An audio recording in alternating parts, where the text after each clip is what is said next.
Who wants to throw it in? I go.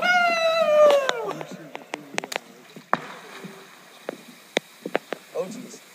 Catches on fire and then it explodes. I have some good friends in the nuclear industry that are very big advocates of the fast breeder reactor. The common name for it now is the integral fast reactor.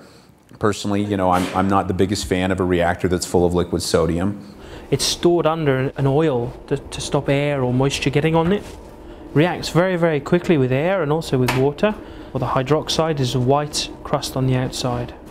It's fizzing around as it's generating lots and lots of hydrogen gas. And you see now the heat from the reaction is burning away all of that hydrogen. You don't want to build a reactor out of stuff that wants to burn, react, anything. You want to go, whatever I've made you out of, I want it to be like the rock bottom of stability. I don't want there to be no step further down that is chemically favorable, because that's how things burn. The fast breeder guys use sodium because it doesn't slow down the neutrons. And everybody who was pushing plutonium said, we want a fast reactor. That's the only way to do it. The notion of the public being intimately involved in very complicated technical issues which went way beyond the competence of any member of the public, it just didn't seem that that was the right way to do it. And I think the basic question is, can modern intrusive technology and liberal democracy coexist? The decision of what is acceptable is not something that we technologists can make. It's something that the public makes. I think a lot of people were daunted by nuclear energy. Oh, there's no way we could learn this stuff. I don't want to do that class, it's going to be too hard. These three coolants are generally associated with three different nuclear fuels. Liquid sodium-cooled reactors are fueled by natural uranium. Water-cooled reactors are fueled by enriched uranium. And molten salt reactors can be fueled by thorium. The reactors deployed commercially around the world are water-cooled. Today, we use water to cool reactors because we use enriched uranium as fuel. And we use enriched uranium as fuel in today's reactors because they are water-cooled. Despite sodium's reactivity with both air and water, it is in some respects a safer coolant than water. This is because our enriched uranium-fueled water-cooled reactors pressurize the water to raise its boiling point and drive steam turbines more efficiently. If we didn't pressurize the water, then we'd be using much more uranium and producing much more nuclear waste per watt of energy. In addition to being a thorium guru, Weinberg was also the original inventor of the pressurized water reactor. So it was a little bit of a tricky thing to have the inventor of the light water reactor advocating for something very, very, very different. As long as the reactor was as small as the submarine intermediate reactor, which was only 60 megawatts, then containment shell was absolute. It was safe. But when you went to 1,000 megawatt reactors, you could not guarantee this. Weinberg never really was crazy about the light water reactor. He didn't like the fact that it had to run at really high pressure. He figured there would be an accident someday where you were not able to maintain the pressure or keep cooling it. In some very remote situation, conceive of the containment being breached by this molten mass. A small valve in this collection of pipes is stuck in an open position, letting steam and water escape from the reactor core. It's critical that the uranium fuel rods that make up the reactor core stay underwater. A yellow tag covers an important light. They're convinced that the core is covered by water. A huge bubble of hydrogen is forming right inside the reactor vessel. The hydrogen was generated by reaction between air and the zirconium fuel cladding. And then that hydrogen ignited from some sparks. Boom! The whole building shudders. I mean, the whole building, the plant building, boom! And somebody says, what was that? An explosion had taken place inside the containment building. And those gaseous fission products came out and were released to the environment. Pregnant women and preschool-aged children leave the area within a 5-mile radius. It took a month to shut the reactor down. But finally, Unit 2 was stone cold dead. It was the biggest environmental release at 3 Mile Island was krypton and xenon, but they don't have an uptake in the body. It scared a bunch of people, but it didn't hurt anybody. It really comes into which fission product is it. I know that sounds particular. Number one, most dangerous is iodine because of the way it's taken up by the thyroid. There was a metallic taste in our mouth, an acidity. They say radiation has no taste. It was only later we realized it was the taste of radioactive iodine. Chernobyl was just a bad design in the first place. Koryakin and a fellow engineer wrote an article in the newspaper Communist. It criticized the lack of safety in the design of the plants. They had these cylindrical graphite followers, they called them, that kept the water out of the place where the control rod was in the core. Well, they pulled it out so that the follower was out of the core too. So now all of a sudden they had water turning to steam and the pumping system cavitated. Power's rising, Alex. Power's rising. Well, he put the turbine in. How's that? It was stable just now. Come on, we've had this. Let's stop it. Come on, Alex. Let's get the rods back in. AZ, shut down the reactor. I'm putting the controls back in. AZ, sir, I'm shutting down the reactor. Well, there goes the test. How am I supposed to explain that? I'm sorry, sir. It wasn't worth it. The power was climbing. I didn't know exactly how it was coming. What was that? The rods haven't gone in. Let them drop in. I am doing. I just don't know why they didn't go in the first place. I pressed the AZ button. They should have gone in. Maybe. A series of detonations go off in the core of the reactor. The explosion had thrown the 2,000-ton reactor lid in the air. It fell on edge into the mouth of the reactor vessel. Pieces of the core were scattered all around. The core just burned for days. A lot of radionuclides were released to the environment. The white flashes on these images are the results of radioactivity on the film. People in the streets hardly blink an eye at the masked soldiers scattered throughout the city. At first, I was told there hadn't been an explosion. The consequences of such false information were particularly dramatic. Windows and doors should be sealed and iodine tablets swallowed to counteract the effects of radioactivity. Yet no such orders have been given. Taking potassium iodide can help the thyroid not absorb radioactive iodine. It prevents your thyroid from taking up the radioactive stuff because it will be plumb full of the not radioactive kind.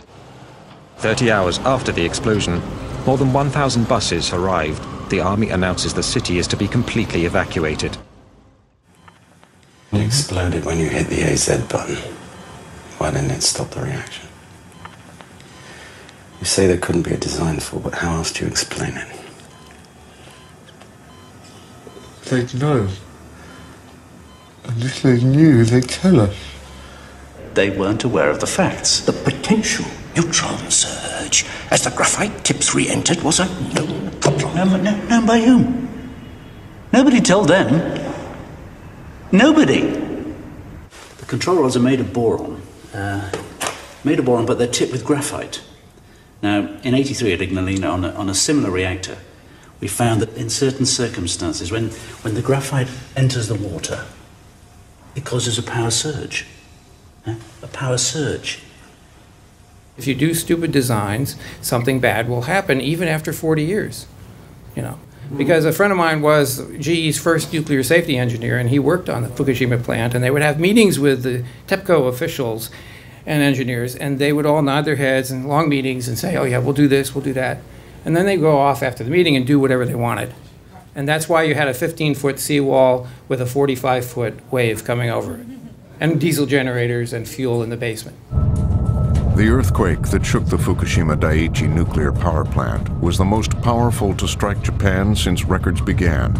The Japanese TV station's NHK offices across the country shook. I couldn't keep standing. Fires burned across the northern part of the country as gas lines ruptured, and this oil refinery was engulfed in massive flames. The skyscrapers nearby were swaying like trees in the wind. The workers stayed calm because they knew Japanese power plants are designed to withstand earthquakes. The reactors automatically shut down within seconds. But nuclear fuel rods generate intense heat even after a shutdown. So backup generators kicked in to power the cooling systems and stop the fuel rods from melting. High-pressure water-cooled reactors have an abundance of safety systems designed to always keep the core covered with water. We saw the failure of this at Fukushima Daiichi. You know, they had multiple backup diesel generators, and each one probably had a very high probability of turning on at any given time. And they were there, several of them, so that if one didn't, the next one would, and if it didn't, the next one would. Well, the tsunami came and knocked them all out, you know, and that's what's called a common mode failure. At NASA, we were always thinking about how could we have a common mode failure that just trashes our idea of redundancy. TEPCO had been warned by a government committee of scientists in 2009 that its tsunami defenses were inadequate.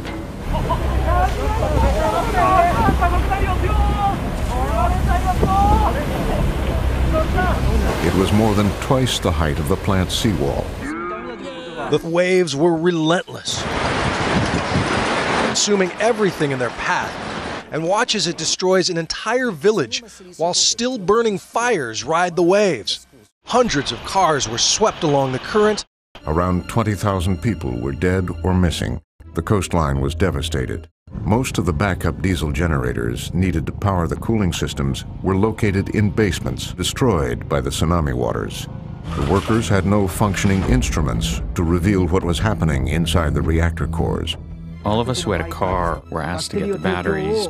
The scavenged batteries allowed vital monitoring instruments to work again. The levels caused panic. Pressure was going up and up. Everyone thought, isn't this dangerous? The rising heat of the fuel rods in the reactor core was creating massive amounts of radioactive steam and hydrogen. We begin by making these uranium oxide pellets, and we form them into fuel rods clad in this zirconium.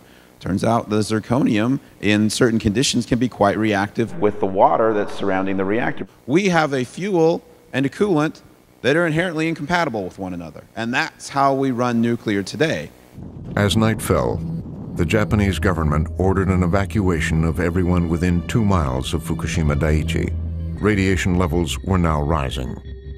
And this isn't inside the reactor itself, it's in the office. The engineers suspected something that TEPCO would not acknowledge for months. Nuclear meltdown had begun. The Prime Minister began to suspect that TEPCO was hiding the truth. He decided to go to Fukushima Daiichi himself. 全員がやるべきだと弁当をやるべきだと言いながらなぜ弁当が進まないのか理由が説明できないわけですね。でそれは東電本店が間に入ってるもんですから。The Prime Minister met directly with the TEPCO engineers. The radiation near the vents was at potentially fatal levels. His orders might condemn the men who went into the reactor to death, but he felt Japan's future was at stake. The workers found the wheel for opening the vent. They inched it open. A thin plume of gas signaled that the pressure in the reactor core was falling. With the venting complete, the workers could focus on getting vitally needed water into the reactor cores. Suddenly, the ground shook. Leaking hydrogen had exploded in the roof of the reactor building, but the reactor core itself was intact. Iodine tablets were being handed out in the village. I made my daughter take one. The government widened the evacuation zone, ordering everyone within 12 miles of the plant to flee. The explosion had already set back efforts to get water into the melting cores of reactors 1 and 2. Now reactor 3 was also in meltdown. Another hydrogen buildup meant the reactor 3 housing could explode at any moment. Colonel Shinji Iwakuma and his team's mission was to inject water directly into the core of reactor 3. Just as we were about to get out of the Jeep to connect the hose, it exploded. Our dosimeter alarms were ringing. Lumps of concrete came ripping through the roof of the Jeep. The soldiers were now surrounded by radioactive debris. They were injured in the blast, but managed to flee the scene before anyone received a fatal dose. The Japanese Prime Minister ordered a desperate tactic, dumping water on the spent fuel pools from the air. Tungsten plates were bolted to the helicopter to protect the pilots from gamma rays, but the wind was too strong for accurate aiming. The Japanese government ordered a team of Tokyo firefighters to park a truck by the sea to suck up water, then lay 800 yards of hose and leave it spraying into the fuel pool. The route was blocked by tsunami debris. Firefighters now had to lay the hose by hand. After an hour on site, the hoses were finally connected. Radiation levels at the plant began to fall. The hundreds of workers who'd been on standby headed into the plant to lay miles of pipes. A steady flow of water at last started to cool the reactor cores. The workers in the control center began to feel hope. 3 Mile Island, Chernobyl, and Fukushima were all radically different incidents. What was similar at all three was how poorly water performed as a coolant when things started to go wrong. This is not to say that water coolant caused these accidents to occur. It did not. All three accidents were initiated by different combinations of design and operator error. It was water coolant which allowed these errors to multiply and ultimately result in the escape of radioactive isotopes into the environment. At 3 Mile Island, water couldn't be pumped into the core because some of the coolant water had vaporized into steam. The increased pressure forced coolant water back out, contributing to a partial meltdown. At Chernobyl, the insertion of poorly designed control rods caused core temperature to skyrocket. The boiling point of the pressurized water coolant was passed and it flashed to steam. It was a steam explosion which tore the 2,000-ton lid off the reactor casing and shot it up through the roof of the building. At Fukushima, loss of power to the pumps allowed coolant water to get hotter and hotter until it boiled away. These three accidents illustrate the need for a coolant with a higher boiling point than water. It's only got 100 degrees of liquid range, okay? 0 to 100 C. That's not really particularly impressive. So to jack up water's liquid range, you have to put it under pressure, because that's the only way to get water to go up to 300 degrees C without turning into steam. Super high pressure is one of the basic challenges, difficulties, flaws, whatever you want to call it, of the water-cooled reactor approach. The salts, on the other hand, you have to heat them up to about 300 C before they melt. But once they melt, they have 1,000 degrees C of liquid range. Safety is one of the most important reasons to consider very seriously molten salt reactors. And this is because of the clever implementation that was demonstrated in the molten salt reactor experiment of the freeze plug and the drain tank. And what this simply was it was just a small port in the bottom of the reactor that was kept plugged by a frozen plug of salt. And to keep the port plugged, they had a blower that would blow cool gas over it. So there was a little plug of frozen salt there. Well, if the power went out, the blower turned off, and the heat would melt the frozen plug, and guess what? Psh. The fuel drained into this drain tank, and the difference between the drain tank and the reactor vessel was not meant to lose any thermal energy. The only place you wanted to lose thermal energy was to give it up in the primary heat exchanger. The drain tank, on the other hand, is designed to maximize the rejection of thermal energy to the environment. I'm a mechanical engineer, so all we ever talked about in school was how to, add heat to things and take heat out of things. And one of the hard things about designing a nuclear reactor is design it to not lose any heat while you're running it, because you don't want to lose a bunch of heat in normal operation, but then to turn around and try to keep it cool if something goes wrong. So there are two conflicting things. The great thing about liquid fluoride reactors is you can design them completely separately. You can say, here's my reactor and it's designed to make heat, and here's my drain tank and it's designed to cool in all situations. Better than having what's called deterministic safety systems or engineered safety systems is to have inherent safety systems that will work 100% of the time because it is based on the laws of physics. A cooling system that is completely passive, that does not rely at all on electrical power to manage the decay heat after shutdown. And it's always going to work because gravity is always going to be turned on. Because it was not operating at high pressure, this is a system that was tolerant of extraordinary damage. I mean, if you wanted to go in and jam a projectile through the side of the reactor, the salt would still just drain out now into a pan, but the pan would run back into the drain tanks. Now, in that situation, you're not going to turn the thing right back on again, but it's not going to lead to a dangerous release of radioactivity. At 3 Mile Island, coolant water which had boiled into steam reacted with the fuel rod cladding to produce hydrogen gas. This led to several explosions. At Fukushima, steam also reacted with the fuel rod cladding to produce hydrogen gas. This led to hydrogen gas explosions at reactors 1, 2, and 3. Let me diss on water a few more times.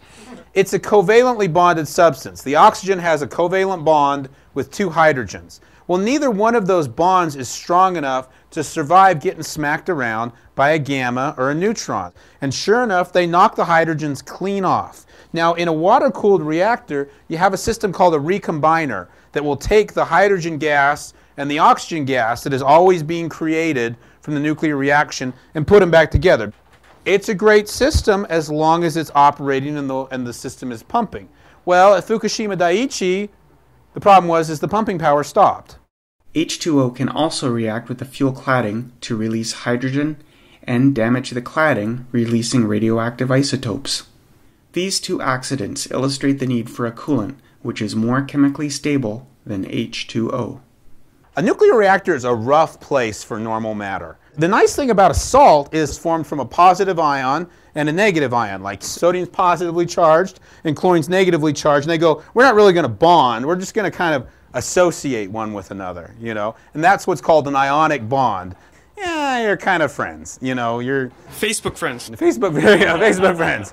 All right. Well, it turns out this is a really good thing for a reactor because a reactor is going to take those guys and just smack them all over the place with gammas and neutrons and everything.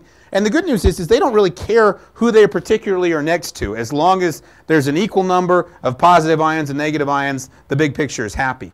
A salt is composed of the stuff that's in this column, the halogens, and the stuff that's in these columns, the alkalis and the alkaline earths. Fluorine is so reactive with everything, but once it's made a salt, a fluoride, then it's incredibly chemically stable and non-reactive.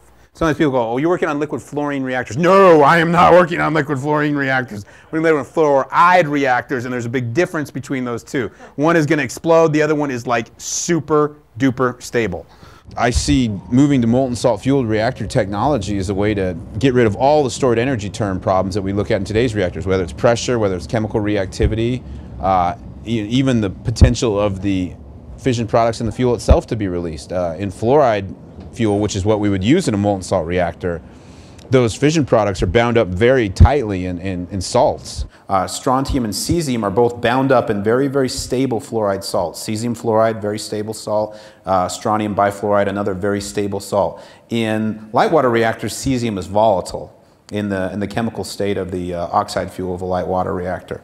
And that's been one of the concerns about cesium release. Cesium would not release from a fluoride reactor at all. So why are we using water to cool today's reactors? If water coolant prohibits us from completely consuming uranium or thorium as fuel, why did we start using it in the first place? The association between different nuclear fuels and their respective coolants is because some nuclear fuel requires slow neutrons and some nuclear fuel require fast. There really were three options for nuclear energy at the dawn of the nuclear era. Only one of the materials in nature is naturally fissile, and that's uranium-235, which is a very small amount of natural uranium, about 0.7%. This was the form of uranium that could be utilized directly in a nuclear reactor. Most of the uranium was uranium-238. This had to be transformed into another nuclear fuel called plutonium before it could be used. And then there was thorium.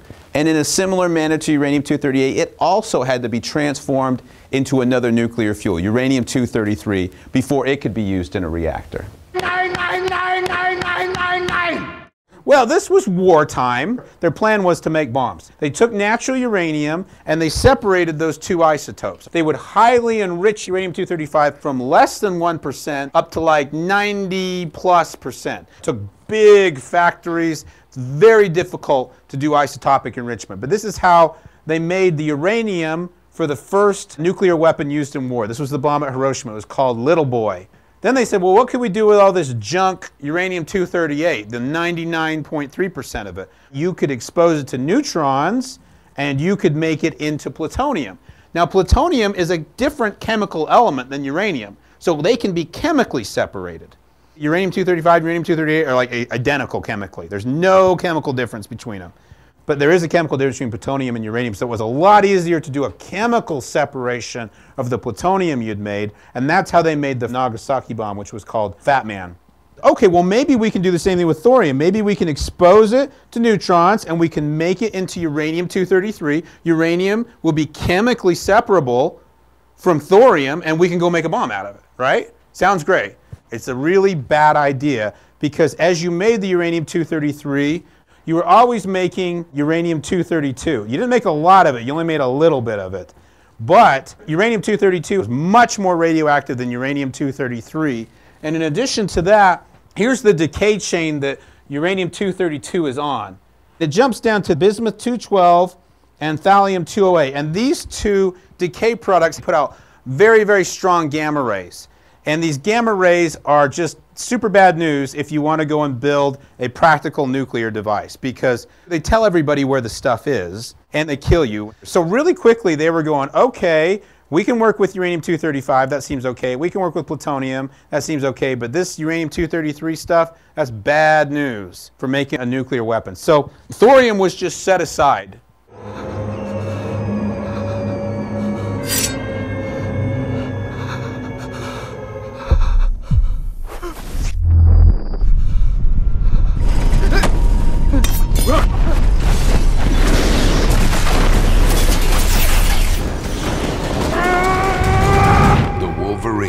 PG-13.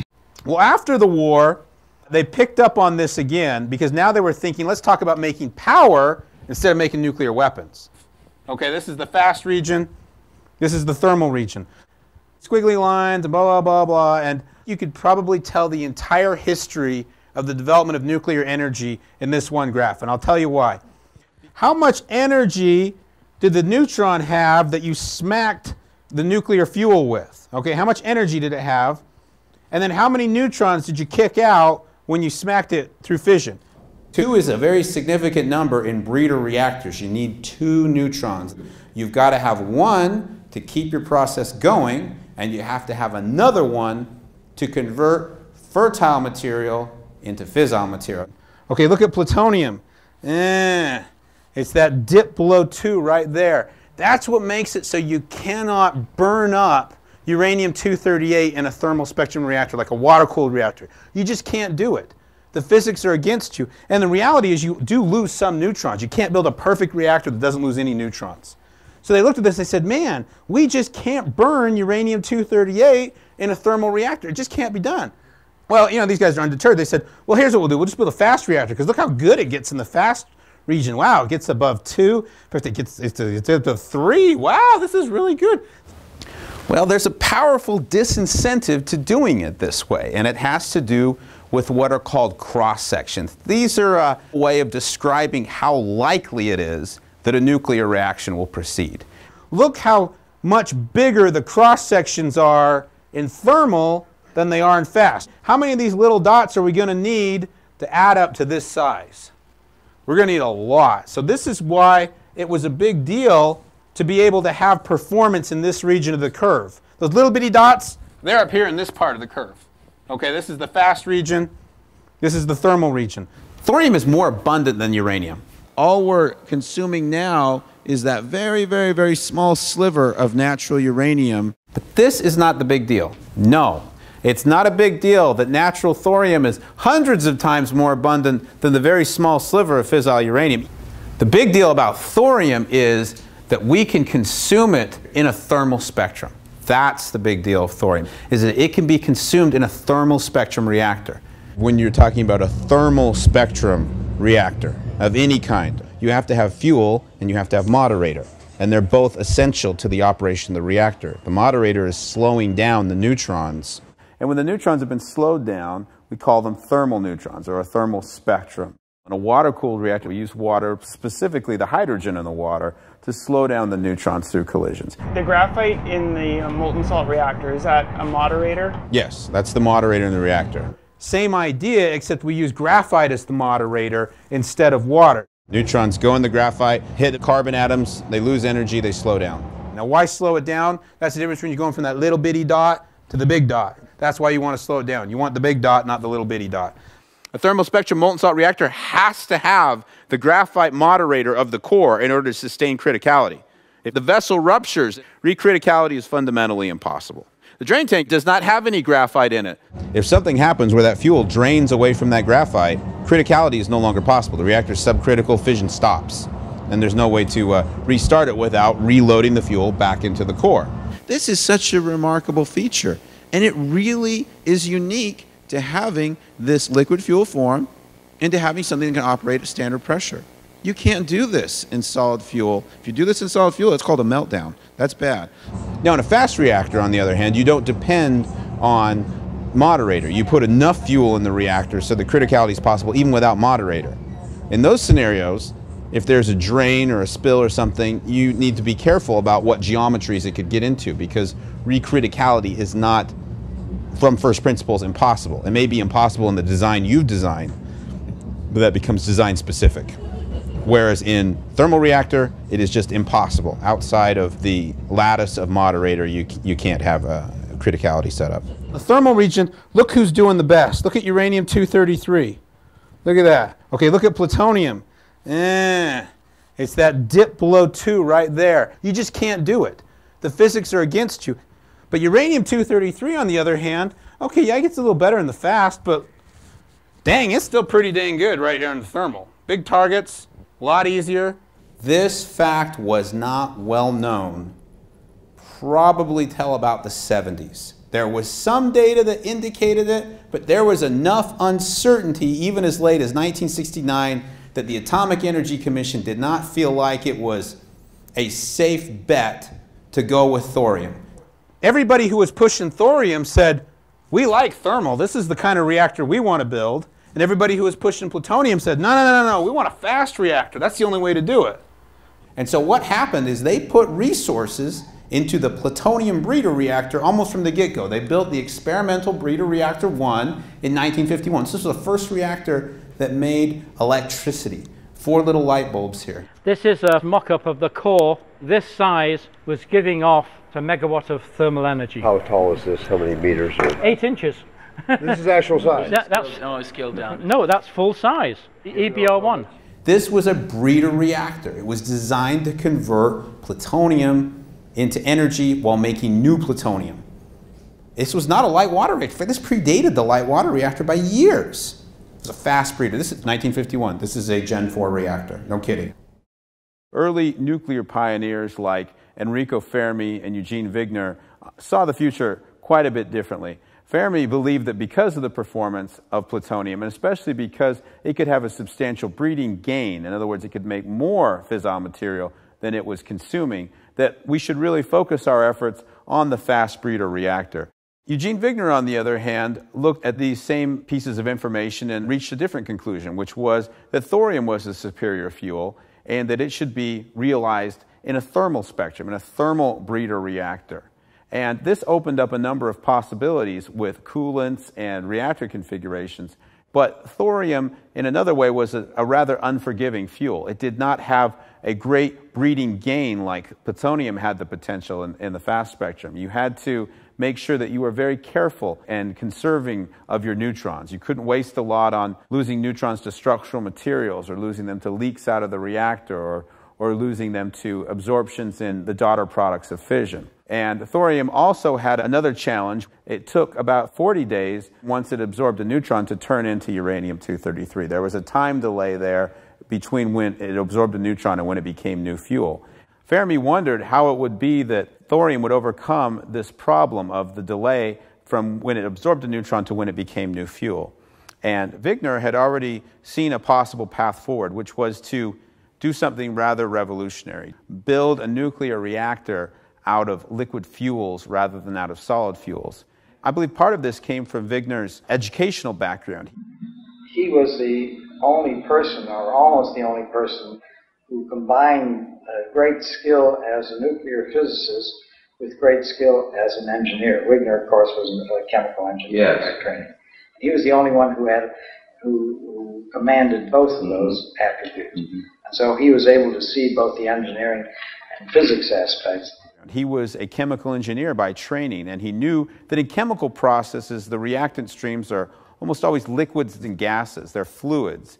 And in fluids, a complete mixing is possible and completion of the various chemical reactions are possible. He looked at the nuclear problem and wondered if the same principle might not apply. With a fluid-fueled reactor, it would be possible to isolate protactinium-233 as it was formed and to allow it to decay and prevent it from being destroyed before it could complete its transition to uranium-233. Wigner was not successful in convincing the bulk of the nuclear community to take the thorium approach. They, by and large, said, we're going to go the plutonium route. And one of the reasons why was they had developed a great deal of understanding about plutonium from the weapons program. They had made the stuff. They had worked with its chemistry. They'd made fuel out of it. They go, we get this.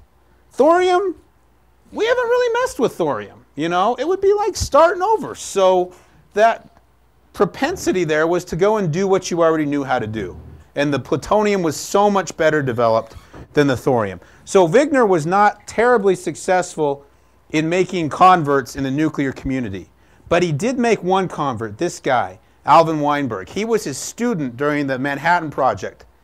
Of course, I had heard about Eugene Wigner as this great, wonderful physicist.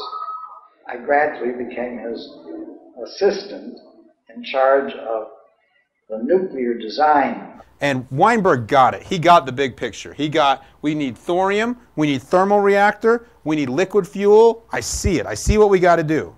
We visited with Mr. Rosenthal after we met with you. He spent time in Washington, D.C. with Milt Shaw. And that Milt actually had quite an affinity for Knoxville and Oak Ridge. But he wanted Alvin Weinberg and Oak Ridge to get on the fast breeder funding wagon, and that Weinberg wanted to stay on with thorium and molten salt. Well, it was pretty obvious that Shaw was completely convinced the LMFBR, with its sodium-cooled system, was going to be successful. If we have a winner here, why spend money on what we know is going to be the loser? So everyone was so just euphoric about the idea of the fast breeder. Well, that's the way it appeared to me. The Baroness has got a bunch of people over there from GE saying that you got to go build a fast breeder. But the Russians are building them, and rebuilt a couple of them. We had a couple problems with them, actually. But in principle, I guess you can go that route, but relative to a molten salt reactor, you've got a lot of fuel cycle infrastructure that you wouldn't need if you went to the molten salt reactor. So I wouldn't do it. I wouldn't build fast breeder reactors if I were the person deciding. In the U.S. Nuclear Navy program, they started out with 2 reactor systems, one water-cooled and one sodium-cooled. And it didn't take very long for the Navy to decide that they didn't want to deal with sodium cooling. They built a reactor and put it in a sub, and they ended up cutting the reactor out of the sub and putting a LWR in it. They became disenchanted with sodium cooling rather quickly. What happens if there's a leak? Sodium reacts with the air and the water. Well, you haven't got air next door to your sodium surfaces. It's inerted. You can handle it with freeze packs if you like. You're not getting stuff from the core getting out into the air. People normally can't walk around the surface of this. You know, if I've just got a little tiny thin pipe that can't let very much flow out, you'll have a different access availability than a big sodium pipe that's 2 feet in diameter with several hundred pounds per hour flowing through it. What about the sodium? Well, no, see, they're not dumb. You got it, brother. You got it. Well, what's their answer? What's their answer? Fire suppression system. If you've got a hot liquid combustible metal in your iPhone, lithium, yes. Why are you allowed to walk around with it? Because lithium is in a stable compound. It's not pure lithium. Yeah, I'll show you some YouTube videos of lithium not being in a stable compound. Yeah. If I take a lithium battery and I expose it to air, it's not immediately going to catch on fire. Sort of uneventful. Oh well. A lithium battery catches on fire because it shorts out. It shorts out. But the point is, like, there's a known history of lithium accidents, which are pretty bad, you know, and we don't ban them, but you know, I agree. I don't think the IFR was the best possible solution in the world, but they did have a history of proving that it could shut itself down. Right. You know, with total plant blackout. Simulated a complete blackout so the power was lost to all cooling systems. For fast sodium reactors, you've always got two separate loops. Okay. The primary gets radioactive. Oh, because your it's in clean the sodium core. and your dirty sodium. Yeah. Okay, So I gotcha. then it's the clean sodium that goes to the steam generator. Okay. So if you get a failure in the steam generator wall, you haven't got radioactive sodium. I got understand that. Yeah. So this thing here, this loss of heat sink test would be turning off the power to the secondary, so you're not drawing the heat out of the core. Is that what that, or the heat is changing? You would shut down the tertiary, the water system. The tertiary, okay. And so this other one, loss of flow test, is that shutting down the intermediate? The loss of flow test is shutting off the pump. Just turning off the primary pump in here. The pump for the primary sodium. Yeah, it turns off the pump that's somewhere in there. So these two tests are turning off the primary and turning off the tertiary. Yeah. Okay. But at all times, the core was still bathed in sodium. Mm-hmm. The sodium's there the whole time. Okay. The only thing you're doing is you're also doing it without scram. Right, without control rods going in. Without control rods going in. This gets so warm, the fuel assemblies expand, the pins lengthen, they expand sideways, pressurizing up against the core rigidity structure. Achieving a strongly negative temperature coefficient in a thermal reactor is a much more straightforward proposition, but it's easier to do in a thermal spectrum reactor. There's a lot of options. A lot of those options are connected with the process of moderating neutrons.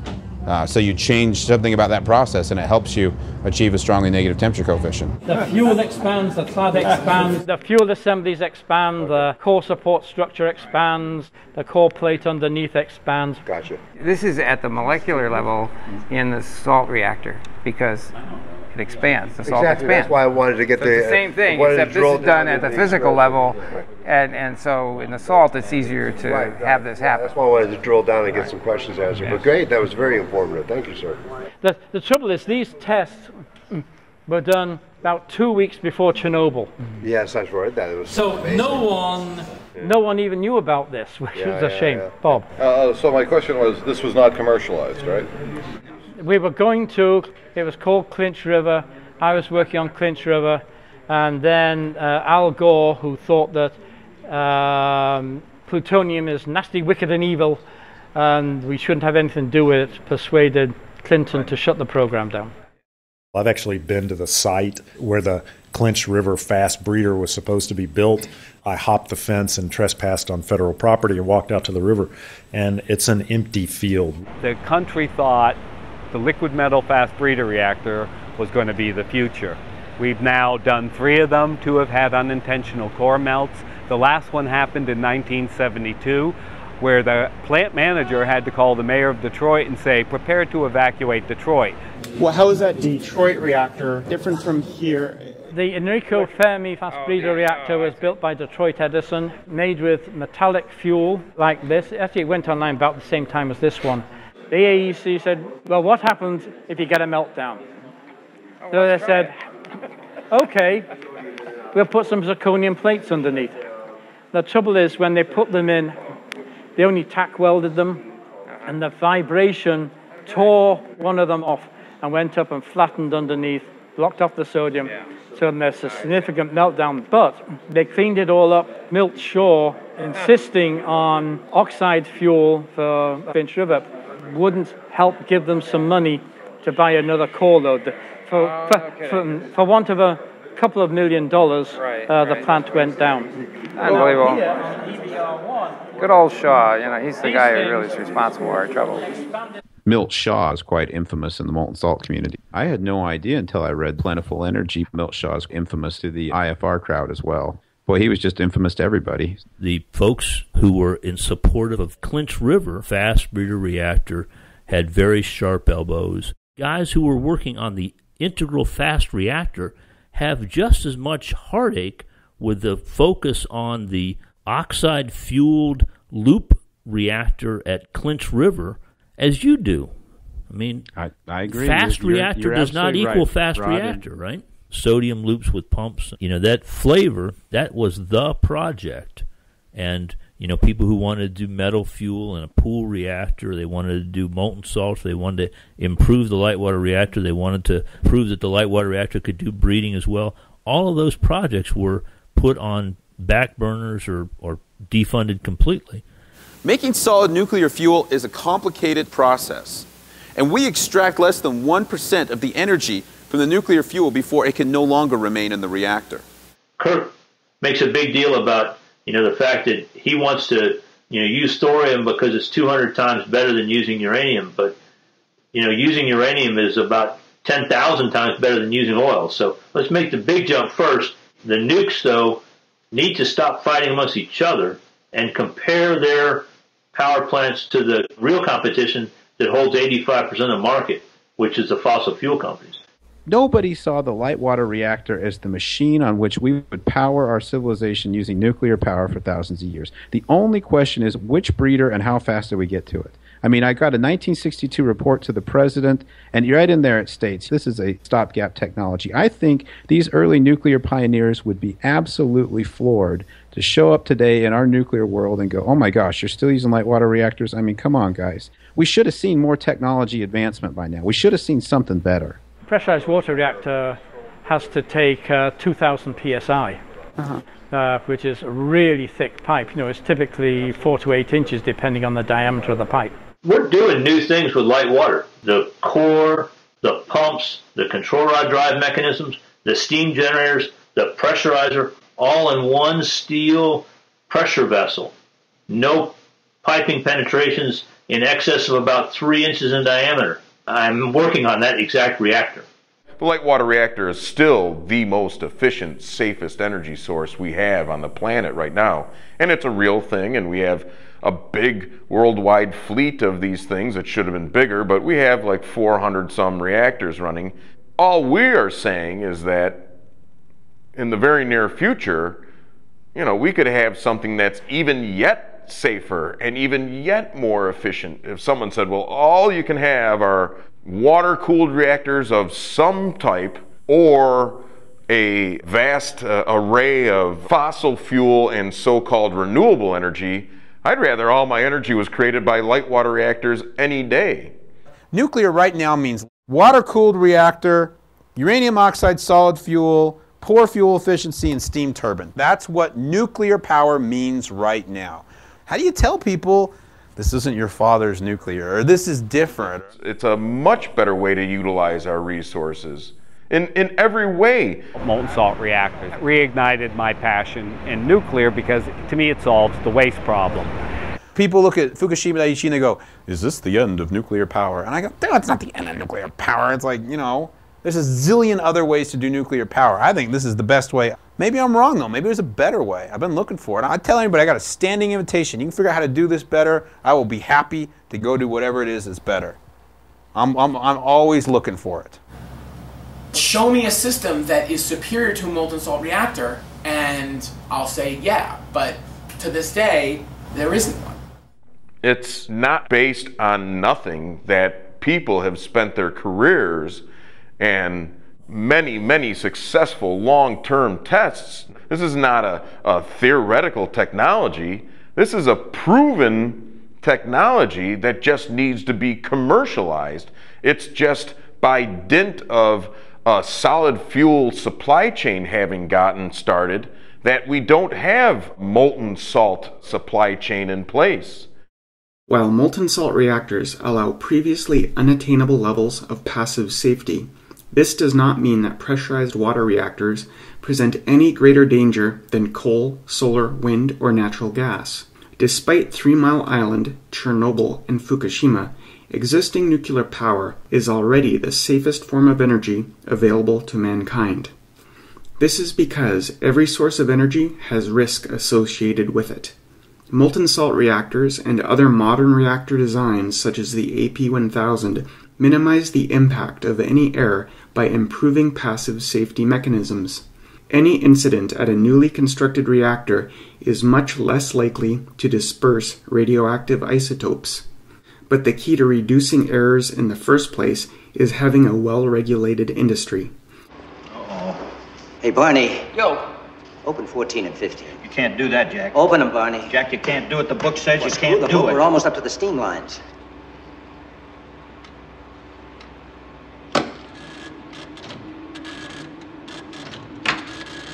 It just might be a feed water leak. Which valve? Can't really tell.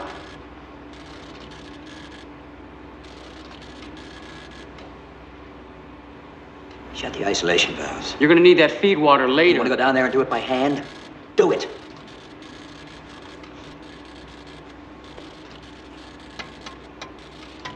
Jesus Christ! Water, Barney, give me feed water! God damn it! We'll probably never know the full extent of how badly Soviet nuclear power was managed. I sat before the world in Vienna and blamed those young men at the controls. I made no mention of the role I'd played in their ignorance. I did not speak out. Valery Legasov's suicide caused shockwaves throughout the Soviet nuclear industry.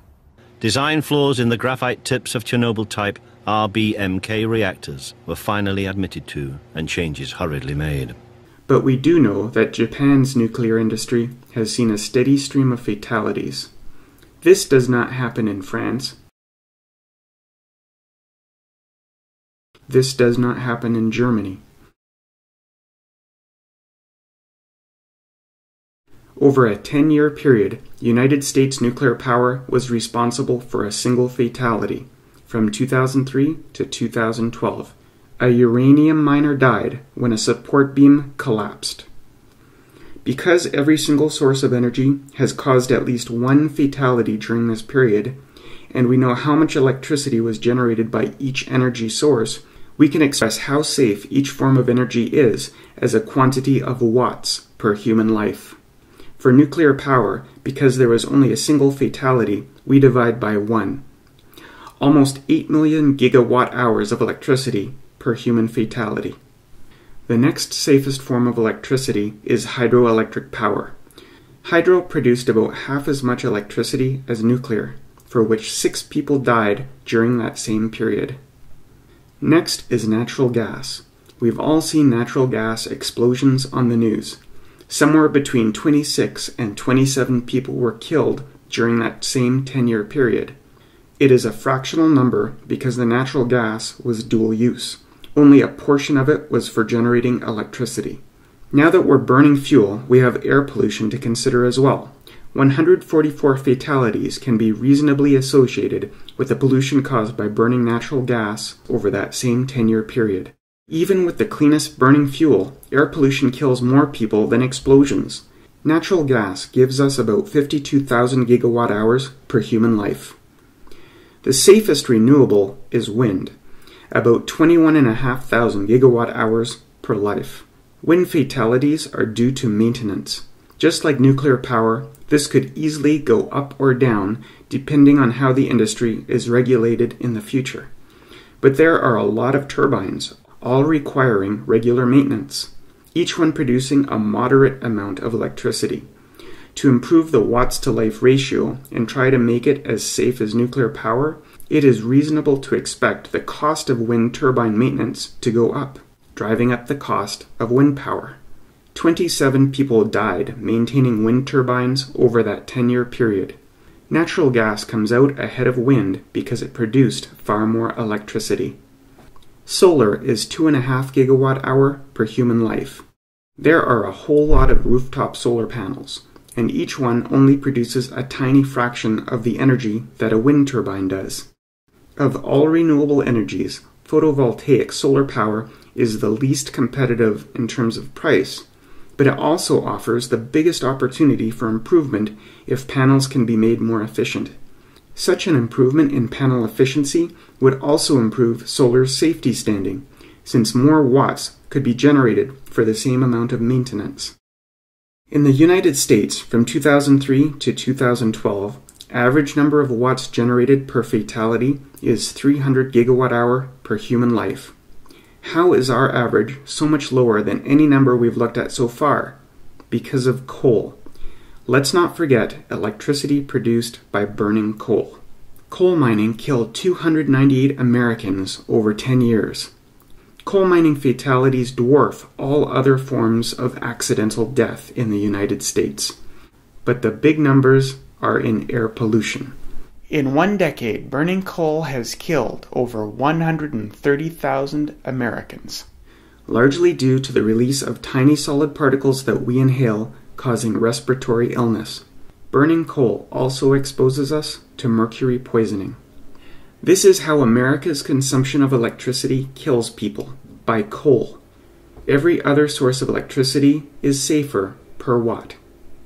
On the other end of the spectrum, no other source of power has the potential to meet all of our electricity demand with such a small impact on human lives, disrupted ecosystems, and future costs projected from greenhouse gases being pumped into our atmosphere. Nuclear hardware is shielded from the degrading effects of sun, wind, and rain. All safety systems are focused on a small area and a handful of highly trained individuals. Nuclear has the advantage that the amount of energy sort of per atom is about a million times better than coal or natural gas. So you start with this huge advantage, and yet given the complexity of the plants and the things you have to do, you more than wipe out your million-for-one advantage. And today's nuclear plants are fairly expensive, at least the way they're built outside of China. So they're pushing the state of the art, and they're standardizing designs and things like that. So nuclear is one of the directions that we should innovate in. Nuclear innovation stopped in the 1970s. We basically have this sub-design thing that was put into shipping port for the first power generator, and we basically built 400 of those that are all kind of custom, but not in any interesting way. The reactors used to, in the United States, had like 40, 50% uptimes. I mean, they were horrible. They standardized everything they could, pumps, valves, motors. I mean, that's how crazily one-off these plants were. They would get like custom nut and bolts, for like the pressure vessels. Well, part of that is due to 3 Mile Island, because after 3 Mile Island, they realized that training was not good and was not uniform across the companies. Kind of forced all the companies and utilities to get together to share their training and procedures. It made a huge difference. Yeah, 3 Mile Island. What an indictment how poorly managed the industry was back then. Choosing nuclear power does not guarantee safety. It is possible to make an unsafe reactor, to staff it with poorly trained individuals, and it is possible to respond to the release of radioactive isotopes by doing nothing at all to protect the public. Well, the only equipment we have to measure it are the control room Geiger counters, and they're reading 3.6 Rentgen per hour. Well, that's not that bad, is it? I mean, 3.6. But the scale only goes up to 3.6, and it's off that scale. It could be 3.6. Yes, it could be 3.6. Zakov, I have no intention of telling Moscow it's worse than it is, okay? If it says it's 3.6, it is 3.6. The other 5 reactors in the Fukushima prefecture were built just a few years later, and all the reactors at Fukushima Diani, none of them had significant damage. We figured out how to prevent that problem sometime around 1971, 72. The one thing that the Japanese didn't do was go back and fix the early systems, because they thought, we've operated the plants for 40 years and it's not been a problem before. We have 3 standout examples of what not to do, and decades of safe operational experience from hundreds of nuclear reactors around the globe to learn from as well. What choices can we make today so that nuclear power can be even safer? Very few people understand all the options that are available in nuclear energy. It's a complicated subject. It's a subject that is actually quite new. The first chain reaction experiment was December of 1942. My mother was a teenager in 1942. She's still alive and kicking. This is the only part of the energy business that has anything close to a Moore's Law capability for improvement. We're still at the very early stages of figuring out how best to put that energy inside the atomic nucleus to use. At the time when society had its most optimistic view of science, it had the view that if that was the form it took, then it must be the right form. But we still have this view that society can't shape technology, that the form that the technology takes is the form we must accept. What science and technology gives you is a range of possibilities, and those possibilities can take you in any number of directions. I'm Bert Wolf. I had General Electric's peaceful nuclear power program. General Electric and Westinghouse took the simplest form of nuclear reactor, originally designed for submarines, and redesigned it on a gigantic scale, offered to power companies at knockdown prices. We would sell one at a time, and each time we sold one, we'd have a celebration. I can recall when we'd have meetings and someone would come in and said, we sold a plant to somebody, and we'd all stand up and shake hands and go out for lunch and have wine and toast each other. It was a great celebration. So we began selling these by the tens, so it became a real business. The history of nuclear power is a history of political and economic and social decisions being made about a technology. And the key decisions weren't made by the technologists. They were done in the business realm.